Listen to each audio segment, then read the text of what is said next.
Hi friends, ఈరోజైతే మా వారు ఇది చింతకాయ తెచ్చారు.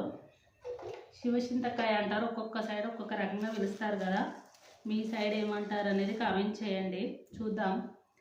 నిజంగా ఇవి చిన్నగా ఉన్నప్పుడైతే మస్తు ఉండేవి బాయిల దగ్గర.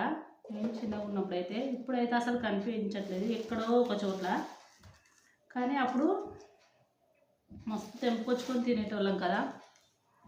రేటు ఇట్లా మస్తు బాగుంటాయి. ఇంకా దొడ్డు కాయలు ఇట్లా ఉండేటివి, అవి ఇంకా సూపర్ ఉంటుండేవి. కొంచెం సన్నగా ఉండేవి. ఈ కలర్లో ఇట్లా పైకి పింక్ కలర్లో ఇట్లా వస్తుండే, లోపల ఉన్న కాయని ఇట్లా పింక్ కలర్లో ఉంటుండే. అవి ఇంకా సూపర్ ఉంటుండే. మేము చిన్నగా ఉన్నప్పుడైతే మా అమ్మ వాళ్ళు వేరే వాళ్ళది బావి చేసినప్పుడు, పొలం చేసినప్పుడు వాళ్ళ బావి దగ్గర ఉంటుండే. చిన్న కట్టె కట్టి తెంపుకునే వాళ్ళము. మస్తు టేస్ట్ ఉంటుండే. ఇవి పింక్ కలర్లో ఉంటుండే. ఈ పింక్ కలర్లో ఉన్నది ఇంకా సూపర్ ఉంటుండే. అని చాలా రోజులు అవుతుంది, నాకు ఇష్టమని మా వారైతే ఈరోజు తెంపుకొచ్చారు. మీరు ఎవరైనా తిన్నారా? ఇది తింటే కామెంట్ చేయండి. దీని పేరు ఏమంటారు అనేది కూడా కామెంట్ చేయండి ఫ్రెండ్స్. బాయ్.